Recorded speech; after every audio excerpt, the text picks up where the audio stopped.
Student welcome back to my channel. NCERT class 7 polity series में ये हमारा 4th video है जिसमें हम लोग चैप्टर नंबर 4 पढ़ेंगे। अब ये चैप्टर ऐसा है ना जिसके लिए अलग से नोट्स बना के आपको चीजों को समझाते हैं। यहाँ पे इस चैप्टर को ना आप सिंपली क्या कीजिए, ध्यान से इसको रीड कीजिए। और कुछ ऐसा नहीं है कि इसमें आपको लर्न करना है, लर्न करने की कोई जरूरत नहीं है। यहाँ पे एक होता है ना कि सोसाइटी में जो कॉमन सेंस है कि आप अपने आसपास देखते हो कि boys and girls, main and women, उसके बीच में आपको क्या सिमिलैरिटीज दिखता है, क्या डिफरेंसेस है, कौन किस काम में ज्यादा बेहतर आपको दिखता है, कौन है जो किसी काम को करने से हेजिटेट करता है, कुछ उस टाइप का, मतलब बेसिक अंडरस्टैंडिंग ऑफ सोसाइटी है, बहुत बेसिक। तो इसलिए क्या है ना कि इसमें अननेसेसरी रीड कर करके समझाने से अच्छा है कि अलग से आपको हम ऐसे नोट्स बना के बताते हैं कि क्या है। जैसे आप पहले के भी पुराने एनसीईआरटीज को भी आप देखते हो तो कोई ना कोई कन्वर्सेशन, जैसे साइंस में था पहेली बूझो, ऐसे बहुत सारा जसप्रीत, खुशी, इस तरह का, राम, ऐसे कुछ कैरेक्टर्स को लेके वो मतलब एक कार्टून बनाते, कहानी बनाता है, उस कहानी में ही बीच बीच में आपको चीजें समझाने की कोशिश करता है। तो यहाँ पे भी इस चैप्टर में भी वही कुछ है कि आपका कुछ कुछ जगह है वहां का, ऐसे कह सकते हो कि केस स्टडीज या एग्जाम्पल ले लिया है और उस बेसिस पे आपको समझाने की कोशिश कर। तो बेसिकली आपका क्या है ना कि सबसे पहला जो कॉन्सेप्ट, जैसे आप देख रहे हो बॉयज एंड गर्ल्स, इसका मतलब है कि आप एक तरफ ऐसे बॉयज और एक तरफ आप गर्ल्स पढ़ रहे हो, या कह सकते हो कि आप एक तरफ क्या पढ़ रहे हो, मेल, और एक तरफ आप पढ़ रहे हो फीमेल। इसका मतलब है कि आपने किस चीज का कॉन्सेप्ट दे दिया, जेंडर का कॉन्सेप्ट दे दिया। अब जैसे ही जेंडर का कॉन्सेप्ट आएगा तो अपने आप यहां से दो चीजें और बाद में निकलेगी। एक कॉन्सेप्ट आएगा जेंडर के इक्वालिटी का और एक कॉन्सेप्ट आएगा जेंडर के इनइक्वालिटी का। फिर इसी पे बेस्ड आगे और हायर क्लासेस में आगे की चीजों को, आप टॉपिक्स को, पॉइंट्स को ऐड करते हो और फिर उस बेसिस पे करंट के साथ जेंडर इनइक्वालिटी इंडेक्स ऐसे करके निकलता है, उसको आप लर्न करते हो। तो एक मोटा मोटी आपका कॉन्सेप्ट तैयार हो जाता है। बिल्कुल वैसे यहाँ पे भी मतलब जेंडर का कॉन्सेप्ट है। और जेंडर एक तरह से आपका क्या है, एक तरह से आज के टाइम पे सोसाइटी में एक आइडेंटिटी का काम करता है, एक पहचान का काम करता है। कैसा? तो एक तरह से सेक्सुअल आइडेंटिटी का काम करता है। एक सोशल जो ओरिएंटेशन होता है ना कि किसे हम देखते हैं कि कौन हमारे लिए जो थोड़ा सा हमें लग रहा है कि मस्कुलर हो सकता है, ऑल्दो कुछ चीजें स्टीरियोटाइपिंग है, कुछ चीजें प्रेजुडिस है, बट हम समझते हैं कि अच्छा कोई जो ज्यादा मस्कुलर, ज्यादा फिजिकली स्ट्रांग है तो भाई वो जो है मेल तबका है, जो कम है वो फीमेल तबका है। तो एक तरह से ऐसे पहचान हमने बना लिया। उसी में जैसे ही चीजें डेविएट करती हैं तो हम लोग क्या करते हैं, कुछ लोग सोसाइटी में एक्सेप्ट कर पाते हैं, कुछ लोग उस चीजों को एक्सेप्ट नहीं कर पाते हैं। तो हमारे लिए ये क्या है, एक आइडेंटिटी का काम किया। अब यहाँ पे कुछ लर्न नहीं करना है, आपके लिए एग्जाम्पल के तौर पे क्या किया है ना, दो चीजें दिया। एक हमारे इंडिया का, मध्य प्रदेश का एग्जाम्पल दिया है। कुछ याद नहीं करना आपको, ये नहीं याद करना है कि मध्य प्रदेश में क्या है, कैसे है, क्या नहीं, बस समझ जाओ कि एक तरफ से आपका एग्जाम्पल दिया है किसका, इंडिया का, और दूसरा पैसिफिक ओशन में जो आइलैंड ग्रुप्स है ना उसमें से एक आपका समोआ। आई थिंक शायद कमेंट कीजिएगा if I am not correct. I think जो आप लोग देखते होंगे जो WWE का जो ये है रॉक, वो शायद समोआ आइलैंड से ही बिलोंग करता है। तो अब दो जगह का एग्जाम्पल दिया है कि कैसे हम मेल एंड फीमेल का जो ग्रोथ है, जो डेवलपमेंट है, जो रिप्रोडक्टिव ग्रोथ डेवलपमेंट, तो वो आप साइंस में पढ़ोगे, लेकिन जो सोसाइटल पर्सपेक्टिव है वो किस तरह से आपका मध्य प्रदेश में और समोआ में चलता है। मतलब एक तरह से हम यहाँ पे समझने वाले क्या है, how does geography affects society. ऐसा कुछ भी नहीं कि सोसाइटी आइसोलेशन में चलता है, कुछ ना कुछ वहां ज्योग्राफिकल कंडीशन होता है, उसके अकॉर्डिंगली हम खुद को ढालने के लिए अडेप्ट करते हैं। और जब हम अडेप्ट करते हैं तो हम फिर बाद में उसको अपना लाइफस्टाइल बना लेते हैं। जैसे फॉर एग्जांपल है कि अगर आप क्या करते हो कि किसी हिली एरिया जाते हो, और हिली एरिया जाते हो तो जैसे जैसे हाइट पे जाते हो तो क्या होता है कि आपका प्रेशर कम होने लगता है, तो नॉर्मली खाना आपका कुक नहीं होता जल्दी, टाइम बहुत लगता है। तो समय बचाने के लिए वहां पे बाध्य है कि लोग क्या करते हैं, कुकर यूज करते हैं ताकि कुकिंग जल्दी हो सके। तो अब क्या है, वहां ज्योग्राफिकल रिक्वायरमेंट ऐसा था कि कुकर यूज करना था। फिर धीरे धीरे लोगों ने क्या किया, एक तरह से उसको अपना कल्चर का ही पार्ट बना लिया कि भाई हमारे यहाँ जो दाल है, चावल है, सब्जी है, सब मैक्सिमम चीज, इनफैक्ट बॉइलिंग करना है वाटर को जल्दी, तो कुकर का हम इस्तेमाल करते हैं। तो वैसे ही कुछ यहाँ पे भी एग्जाम्पल देके आपको बताया है कि दो अलग अलग लोकेशन है। एक लोकेशन है समोआ, आपका क्या है, आइलैंड है। आइलैंड का मतलब जो चारों तरफ पानी से घिरा है। एक है जो कि आपका क्या है, लैंड लॉक्ड है। आप कहते हैं कि मध्य प्रदेश जो है वो आपका एक तरह से हार्ट ऑफ इंडिया है, या कोई एक एग्जांपल आप अपनी मर्जी से छत्तीसगढ़ ले लो, झारखंड ले लो, जम्मू कश्मीर ले लो, कुछ भी ले लो, तो एक तरह से लैंड लॉक्ड कंट्री है। तो यहाँ पे क्या है, और अलग अलग जो है यहाँ पे कल्चर है। क्यों है कल्चर, अब कैसे कैसे होता है, तो देखिए आप समोआ में आइलैंड में आपका क्या दिखाया है कि यहाँ पे जो आपका आइलैंड ग्रुप्स है, इसमें कुछ आपके जो है जो चिल्ड्रन है वो जैसे जैसे आपके ग्रो करते रहते हैं, तो उनका जो प्रोफेशन है या उनका जो वर्क है ना, वो डिवाइड होने लगता है। शुरू में जब बच्चा बहुत छोटा होता है तो नहीं पता चल पाता है, लेकिन जैसे जैसे क्या होता है ना कि बच्चे बड़े हो रहे हैं, तो आपका जो है बॉय है या मेल चाइल्ड है, जो गर्ल है, जो डॉटर्स है, जो फीमेल चाइल्ड है, उनके कामों में धीरे धीरे क्या होता है, बंटवारा होने लगता है। जनरली आप मेल चाइल्ड को देखोगे क्या है, 8-9 साल 10 साल, जो जैसा क्षमता का है, जिसका जैसा फिजिकल कैपेसिटी है, उस हिसाब से क्या करता है ना कि ये मेल लोग क्या करते हैं, जनरली आप देखोगे आउटडोर वर्क्स करते हैं। ये बहुत जगह पे ट्रू भी है। और फीमेल क्या है, तो फीमेल का जो काम होता है ये थोड़ा इंडोर टाइप का काम है, या इंडोर से भी ज्यादा हम कह सकते हैं केयर गिविंग वाला काम है। और यहां जहां पे आपका फिजिकल एफर्ट ज्यादा लगता है, फिजिकल एफर्ट ज्यादा लगता है, वो मेल से बीच में बटा हुआ है। तो ऐसा कुछ हमको देखने को मिलता है। जैसे आप देखोगे क्या है कि ऐसे नॉर्मली भी अपने गांव वगैरह में आपने नोटिस किया होगा कि जो मेल होता है दूर दूर तक खेत में जाता है काम करने, मछली पकड़ने, जो भी जीवन यापन करने के लिए चीज है, किसी का दुकान चल रहा है, कुछ चल रहा है। तो वैसे ही यहाँ पे भी आइलैंड है, तो आइलैंड है तो चारों तरफ समुद्र है, पानी बहुत अच्छा इरिगेशन के लिए अवेलेबल नहीं है, तो यहाँ पे ज्यादातर लोग क्या करते हैं, फिशिंग करते हैं। तो ये फिशिंग वगैरह करने के लिए कि फिशिंग करेगा, कुछ खाने के लिए ले आएगा, कुछ बाजार में बेचेगा, पैसे कमाएगा। तो अर्निंग का जो ज्यादातर काम है, मतलब आउटडोर जो है, वो सारा काम क्या करता है, लड़के लोग जनरली करते हैं। अब ऐसा नहीं है हार्ड एंड फास्ट, जैसे अब इंडिया में ही क्या होता था, पहले बोलते थे ना कि फील्ड वर्क्स जो है वो मेल को करना चाहिए, office work, desk job female को, लेकिन ऐसा तो नहीं है। जो आर्मी, मिलिट्री, इन सभी जगह पे फीमेल्स भी है, बट एक जनरल ट्रेडिशन देखा गया है कि ये आपका क्या करेगा, ये फिशिंग वगैरह करेगा काम, कलेक्टिंग, या फिर इन सबको बेच के अर्न करने का काम जनरली मेल्स का होता है। और जो गर्ल्स है, इनका काम होता है कि घर वगैरह में जैसे चाइल्ड केयर, बच्चों को केयर करना, घर को संभाल के रखना एज अ हाउस वाइफ, खाना पकाना, जो आया है खाना उसको पकाना, आसपास जो थोड़ा बहुत खेत है उसमें कुछ उगा सकते हैं, कुछ कर सकते हैं घर के बगल में, ये सारा काम करना, तो ये सब कर सकते हैं। तो एक्सेप्शन जरूर है कि एक्सेप्शन में कभी कभी ऐसा भी देखा गया कि लोग फैमिली ट्रिप्स पे जाते हैं, वहां पे ये लोग भी फिशिंग करती है, बट जनरली ये देखा गया कि केयरिंग का काम, शेयरिंग एंड केयरिंग का काम फीमेल्स का है, एंड जो बाहर से कलेक्शन का काम है वो क्या है, मेल्स का है। तो ऐसा हमें यहाँ पे देखने को मिला। अब वहीं अगर हम मध्य प्रदेश की बात करें, तो मध्य प्रदेश में हम देखें, या इंडिया की बात करें, तो इंडिया की बात करें तो यहाँ पे जनरली क्या होता है ना, जैसे याद होगा कि 6 क्लास के पॉलिटी में हम लोग प्रेजुडिस या स्टीरियोटाइपिंग जैसा वर्ड हम लोग देखे थे। तो यहाँ पे भी क्या होता है ना कि गर्ल्स का जो ग्रोथ होता है, जो डेवलपमेंट होता है, वो काफी सेंसिटिव तरीके से होता है।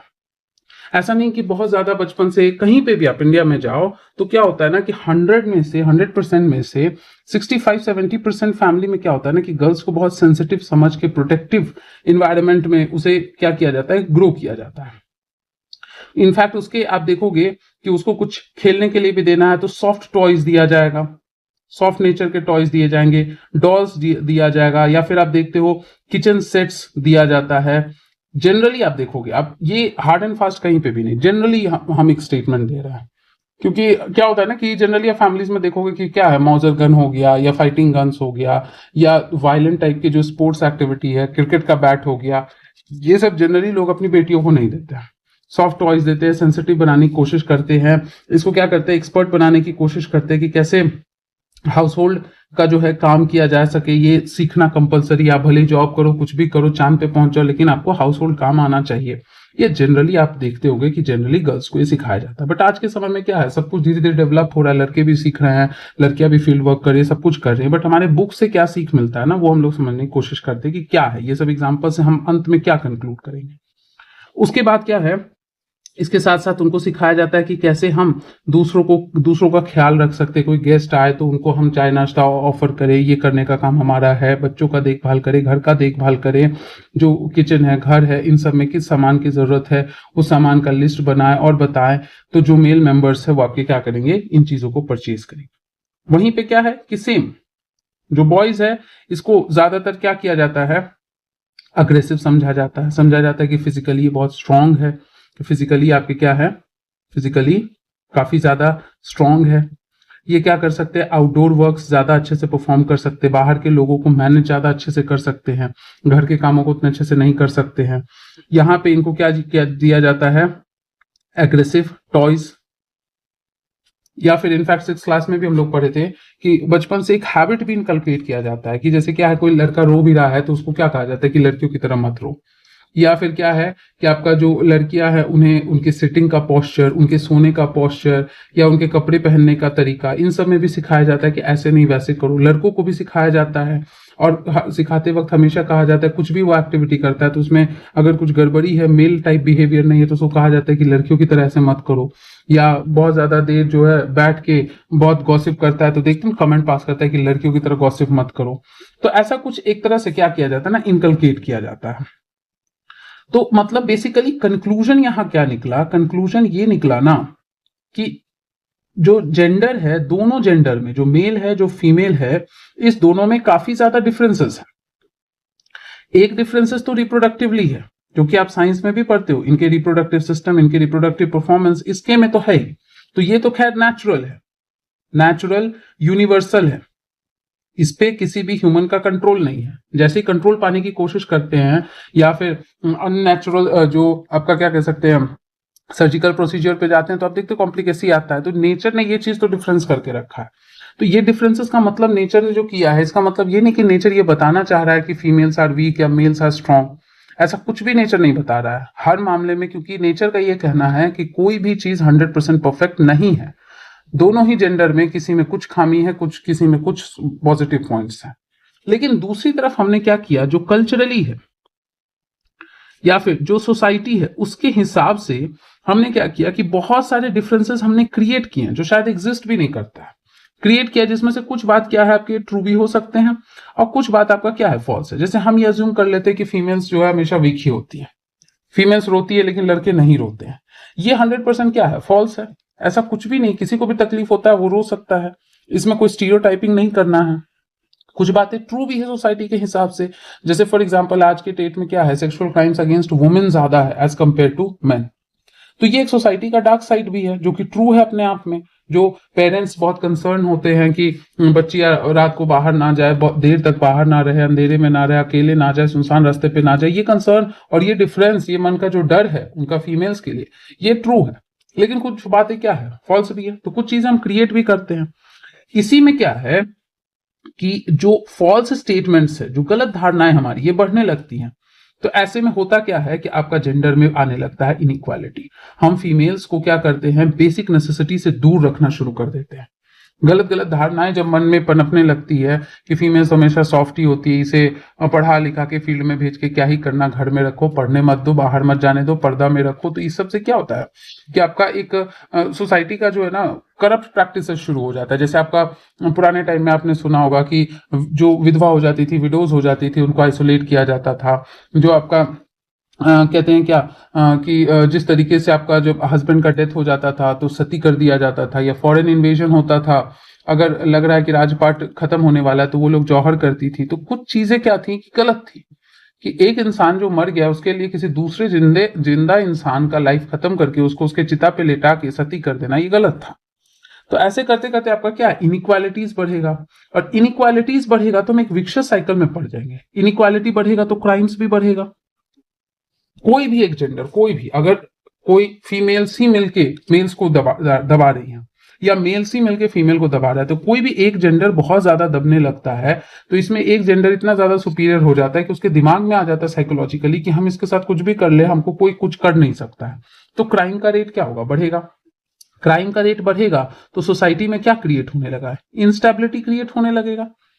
क्या आए दिन जो है सब एंगेज है सिर्फ क्राइम को ही सॉल्व करने, क्राइम को कम करने में, तो इंस्टेबिलिटी बढ़ेगा हर तरीके से, चाहे वो इकोनॉमिकली हो, चाहे वो आपका सोशली हो, चाहे आप कह सकते हो पॉलिटिकली हो। क्योंकि आप देखते होंगे न्यूज वगैरह में कि कुछ भी न्यूज आता है कि हाँ ये क्राइम हो गया, तो लोग क्या है कि उसके पीछे रियलिटी जानने के बजाय एक दूसरे को पॉलिटिकली ब्लेम करने की कोशिश करते हैं कि इस सरकार में ऐसे हो जाता है, वो सरकार अच्छी थी, दूसरा कहता है कि नहीं वो सरकार में भी तो ऐसा ही होता था। तो क्या है, एक जो आपका इंस्टेबिलिटी वाला सिचुएशन क्रिएट हो रहा है। इंस्टेबिलिटी आएगा तो अगेन फिर क्या होगा, करप्शन और बढ़ जाएगा। जब लगेगा कि भाई कोई कुछ कर ही नहीं रहा, सब हैपहैजर्ड है, तो करप्शन बढ़ता जाएगा। और ये चीजें क्या है, कंटिन्यू रहेगी, साइकिल चलता रहेगा, आपका कभी खत्म ही नहीं होगा। तो हमें क्या होंगे ना कि विशियस साइकिल में फंस जाएंगे, एक खराब चक्र में हम फंस के रह जाएंगे। मतलब है कि एक क्या कह सकते हैं कि एक ऐसे लाइन में घुस जाएंगे जिसके अंदर तो आना ये था आसान था, बट बाहर निकलना बहुत मुश्किल था। तो इस तरह का साइकिल में हम फंस सकते हैं, तो हमारा सोसाइटी क्या होगा, डिस्ट्रॉय हो जाएगा। और एक जो कंट्री है हमारा, sovereign, socialist, secular, democratic, Republic, ये जो प्रियम्बल के प्रिंसिपल्स है सब क्या हो जाएंगे, खत्म हो जाएंगे। तो यहाँ ये सब कुछ सिखाने का यही था पर्पस, कि कुछ भी आपको इस चैप्टर में कुछ भी नहीं याद करना, बस खुद से समझना है। आप जो भी है, जो भी लोग वीडियो देख रहे हैं, आप मेल है या फीमेल है, आप खुद को सोसाइटी के साथ रख के और एक बार देखिए कि आपने सोसाइटी में क्या क्या देखा, आपने अपने घर में क्या देखा है, दूसरे घर में क्या देखा है। उस हिसाब से आप एक अंदाजा लगा सकते हो कि अच्छी बातें अगर फॉलो होंगी तो एक जेंडर पैरिटी मेंटेन रहेगा। जेंडर पैरिटी मेंटेन रहेगा तो सब अपना अपना बेस्ट करेंगे, और हर कोई अपना बेस्ट करेगा तो अपने आप कंट्री डेवलप करेगा।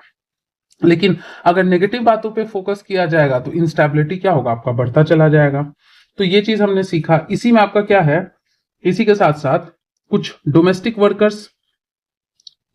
वर्कर्स को लेके आपका क्या किया गया, केस स्टडी बनाया गया, या कह सकते हो कि एग्जाम्पल फ्रेम किया गया कि जो डोमेस्टिक वर्कर है उनका क्या लाइफ है। अब कोई भी, आप जिस भी स्टेट से हो, सिटी से हो, जहां से भी हो, आप निकाल देख सकते हैं। एक तो सबसे पहले ये सब क्या है, कैजुअल वर्कर्स। कैजुअल वर्कर्स कहने का मतलब है कि इनके पास कोई सोशल बेनिफिट नहीं है।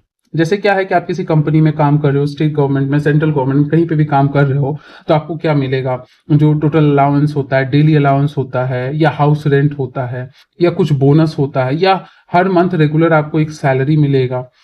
उसके साथ साथ आपके सैलरी में से कुछ चीज आपके प्रोविडेंट फंड में कट जाता है, वो आपको बाद में, या फिर आप अपने पेंशन के लिए कुछ कटवा लेते हो, कुछ सेविंग कर लेते हो, वो आपको बाद में काम आएगा। लेकिन इनके साथ ऐसा कोई सोशल प्रोटेक्शन, कहने का मतलब जो इंश्योरेंस है, सोशल बेनिफिट का मतलब है कि इनके लाइफ का जो एक तरह से इंश्योरेंस है। आप किसी कंपनी में काम करोगे, आपको हेल्थ इंश्योरेंस मिल जाएगा, खुद से आप लाइफ इंश्योरेंस ले लेते हो। लेकिन इनके पास ऐसा कुछ भी, आप किसी के घर में कोई काम करने आती है, लेडी आती है, लड़की आती है, कोई लड़का आता है, तो उसके लिए आपने कोई इंश्योरेंस नहीं किया। आपने डिसाइड कर लिया कि आपको पर मंथ क्या चाहिए, 5,000 चाहिए, 4,000 चाहिए, 10,000 चाहिए, बस इतना पैसे ले लो। ज्यादा ये है तो आप कुछ खाना, फूड, कुछ कपड़े ले सकते हो, लेकिन जो एक इंश्योरेंस होता है, एक आपका जो फॉर्मल पेमेंट स्कीम होता है, वो आपको नहीं मिलेगा। तो ये चीज नहीं मिलता है। प्लस जो आपका कह सकते हो जो प्रोविडेंट फंड है, या फिर आपका जो पेंशन से रिलेटेड जो सेविंग्स है, ऐसा कुछ भी इनके लिए नहीं है। प्लस इसके साथ साथ क्या है, कैजुअल वर्कर्स भी है, इनका जो वेज भी है वो क्या है, लो है। जिस वजह से जब वेज लो होगा तो बेसिक जो नेसेसिटी है, जो हेल्थ है, जो एजुकेशन है, या जो पर्सनल हाइजीन है, इन सब पे वो एक्सपेंडिचर अच्छे से नहीं कर पाएंगे। और एक्सपेंडिचर अच्छे से नहीं कर पाएंगे, कम एक्सपेंडिचर होगा, तो उसकी वजह से होगा क्या कि इनका जो हेल्थ है, या कह सकते हो इनका जो ओवरऑल एफिशिएंसी है, वो क्या होगा, कम होगा। एफिशिएंसी धीरे धीरे कम होगा, वर्कलोड तो उतना ही है, क्योंकि एटलीस्ट पेट भरने के लिए तो कमाना पड़ेगा। अब बॉडी में आप एक्स्ट्रा न्यूट्रिएंट सप्लीमेंट्स नहीं मिल रहा है, हेल्थ का प्रॉपर जांच नहीं हो रहा है, काम का लोड चलता ही जा रहा है, चलता ही जा रहा है, एफिशिएंसी घट रहा है, तो धीरे धीरे क्या होगा कि हेल्थ पुअर हो जाएगा। हेल्थ पुअर हो जाएगा तो उसके बाद धीरे धीरे इनके जो बॉडी है, बॉडी पार्ट्स वर्क करना खत्म कर देंगे। तो फाइनली क्या है, डेथ एट यंगर एज भी हो सकता है, एट यंग एज। तो ये सारे इश्यूज आ सकते हैं। तो एक जो आपका डेमोग्राफी है, इतने सारे लोगों का, इतने सारे डोमेस्टिक वर्कर्स इतने सारे हैं, उन सबका जो एक ग्रुप है जो शायद किसी प्रोडक्टिव काम में और कंट्रीब्यूट कर सकता था, अगर उनके हेल्थ, उनके बेसिक नेसेसिटी का ध्यान रखा जाता तो वो कंट्रीब्यूट कर सकता था। बट हुआ क्या कि उसने पॉपुलेशन को बहुत जल्दी ही स्किप कर दिया।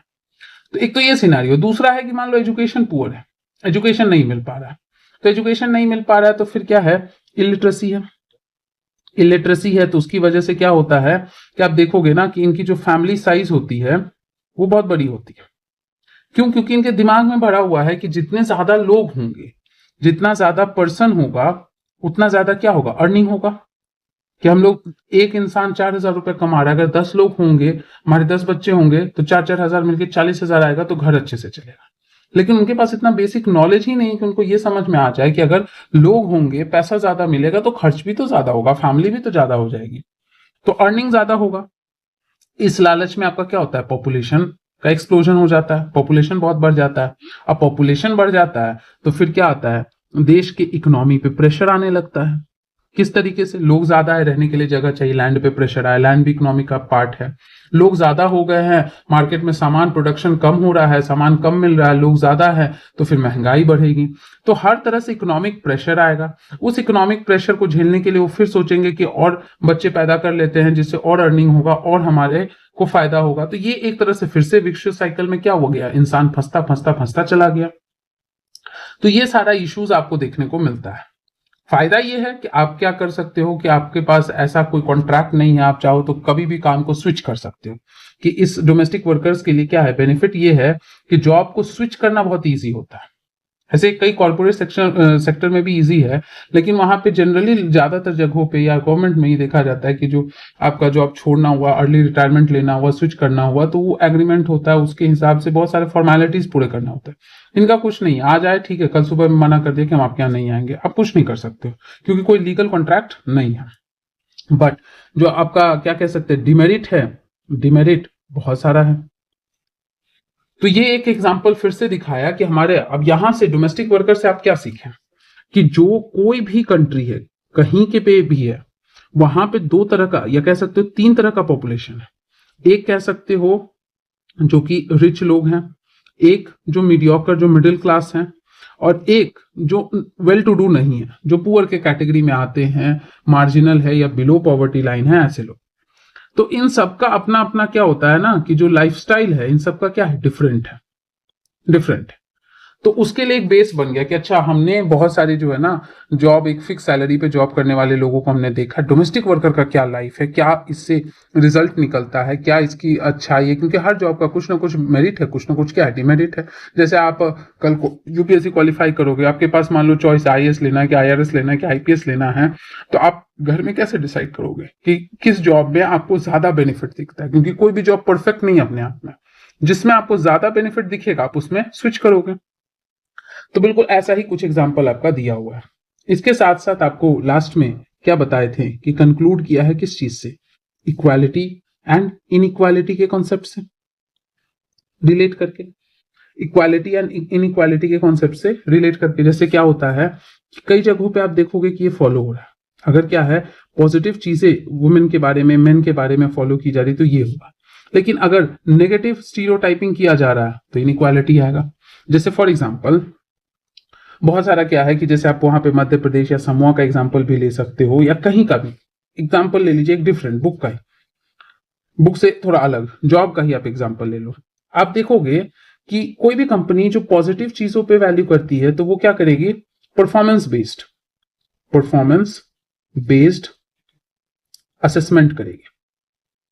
कि उनको ये बिल्कुल ही मतलब नहीं होगा फीमेल है, मेल है या थर्ड जेंडर है, कुछ भी उनको देखना है कि किसका परफॉर्मेंस अच्छा है, उनको और क्या करे, अप्रिशिएट करे, ताकि वो और लगन के साथ अगली बार काम कर सके। तो ऐसे में क्या होगा, एक बैलेंस मेंटेन रहेगा, वो कंपनी भी ग्रो करेगी, वो एम्प्लॉय भी ग्रो करेगा, और एक एक कंपनी ऐसे ग्रो करेगा तो अपने आप देश का इकोनॉमी भी क्या करेगा, ग्रो करेगा। लेकिन अगर मान लो कोई कंपनी है और उसने क्या किया, मान लो ये कंपनी ए था, पॉजिटिव पे ध्यान दिया, लेकिन कंपनी बी ने कहा कि नहीं, मेरा जो है, मेरा उसूल है कि मेल्स काम अच्छा कर सकते हैं, मेल्स चीजों को मैनेज कर सकते हैं, मेल मल्टीटास्कर होते हैं, फीमेल्स को नहीं करना प्रमोट।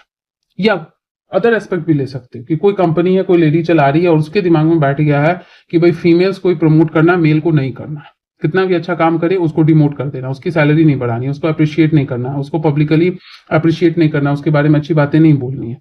तो कुछ भी अगर नेगेटिव बातों पर ध्यान दे दे, जैसे ग्लास सीलिंग इफेक्ट आपने सुना होगा स्पेशली फीमेल्स के लिए, कि हाई पोस्ट वगैरह में क्या होता है ना कि एक लिमिटेड टाइम तक प्रमोशंस किए जाते हैं फीमेल्स के, उसके आगे जैसे सीईओ का पोस्ट वगैरह हो गया, तो मैक्सिमम 90% कंपनीज में फीमेल सीईओ आप नहीं देखते होंगे, क्योंकि एक लिमिट सेट कर दिया गया कि इसके बाद वुमेन को प्रमोट ही नहीं करेंगे, क्योंकि वुमेन के पास हाउस होल्ड बहुत रिस्पॉन्सिबिलिटीज है, घर के काम में ही उनका समय जाएगा, तो कंपनी के बारे में वो क्या ही सोच पाएगी, और उसके पास उतना दिमाग और उतना ये मैनेजिंग कैपेसिटी ही नहीं कि पूरे के पूरे कंपनी को, पूरे के पूरे बिजनेस डीलिंग को वो हैंडल कर सके।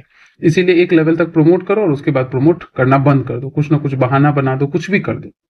तो ऐसे नेगेटिव बातों पे अगर फोकस किया जाएगा तो होगा क्या, कोई एक सेक्स, कोई एक पर्टिकुलर जेंडर, आपका पर्टिकुलर जेंडर ये आपका बहुत जरूरत से ज्यादा ग्रो करेगा, लेकिन अदर जेंडर वो ग्रो नहीं कर पाएगा। कई कंपनीज में ऐसे देखोगे कि फीमेल्स बहुत आगे बढ़ी, मेल्स को ही अपॉर्चुनिटी नहीं मिल पा रहा है। तो मतलब ऐसा क्या, ऐसा सिनारियो हो जाएगा। अब देखो, जिनको दबने का आदत है वो तो क्या होंगे, डिग्रेड होते ही रहेंगे, लेकिन जो काफी ऊपर उठ गए उनको तो लगेगा ना, वो एक तरह से समझेंगे कि मेरा दुनिया के ऊपर क्या मोनोपोली है, का अधिकार है, हम कुछ भी कर लेंगे, मेरा हक है कि हम सामने वाले को दबा सकते हैं, डिस्ट्रॉय कर सकते हैं, उसके हिस्से का प्रमोशन, उसके हिस्से का पैसा, उसके हिस्से का क्रेडिट, उसके हिस्से का लाइफ सब हम जी सकते हैं, उसको कुछ नहीं, वो एक स्लेव है, एक मियर स्लेव है। तो ऐसी स्थिति में अगर कहीं पे भी मोनोपोली बढ़ता है, ईस्ट इंडिया कंपनी का भी जब मोनोपोली बढ़ा तभी ना वो पूरी दुनिया को गुलाम बना दिया। तो बिल्कुल वैसे ही क्या, मोनोपोली बढ़ेगा तो आपका क्या होने लगेगा, अंधाधुंध क्राइम्स होने लगेगा, पिछला वाला स्लाइड ही रिपीट होगा। तो होगा क्या है ना कि एक तरह से पूरी तरह से सोसाइटी में इनइक्वालिटी भी क्रिएट होगा, और इनइक्वालिटी का नतीजा ये होगा कि सोसाइटी आपका क्या हो जाएगा, इनस्टेबल हो जाएगा। तो ऐसी कंडीशन, तो यहां सिर्फ हम ऐसी बात नहीं करेंगे कि सोसाइटी इक्वल है कि इनइक्वल, हम ये समझेंगे कि अच्छी अच्छी वैल्यूज क्या है।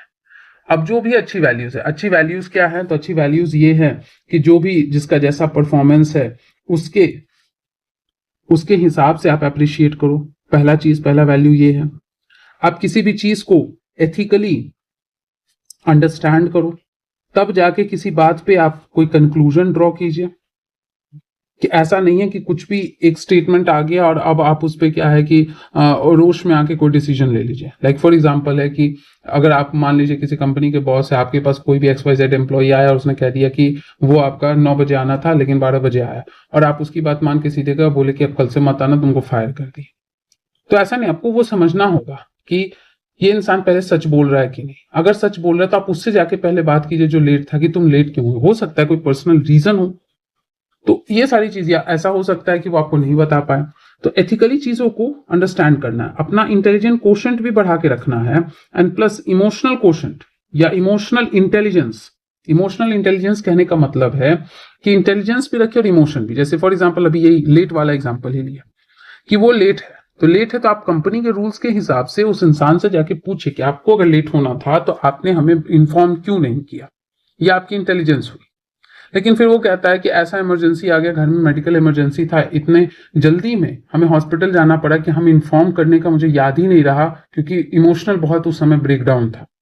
तो आप इस बात को इमोशनल एंगल से भी समझिए कि यस, ये बात बहुत ज्यादा हर्ट किया होगा, इसी वजह से उसको कुछ याद ही नहीं होगा, और याद नहीं होगा तो वो भूल गया होगा कि उसने मैसेज नहीं किया, चलो ठीक है, एक वार्निंग देके छोड़ दिए। तो इसी को कहते हैं हर एंगल से सोच के। सिर्फ आप तर्क पे ही रहोगे तो आप IQ कहलाओगे, लेकिन तर्क भी लगाओ और थोड़ी इमोशन के साथ सामने वाले की प्रॉब्लम को समझो, तो उसको कहते हैं इमोशनल इंटेलिजेंस। ऐसा काम कीजिए। साथ ही साथ क्या कीजिए, ओवरऑल अंडरस्टैंडिंग रखिए।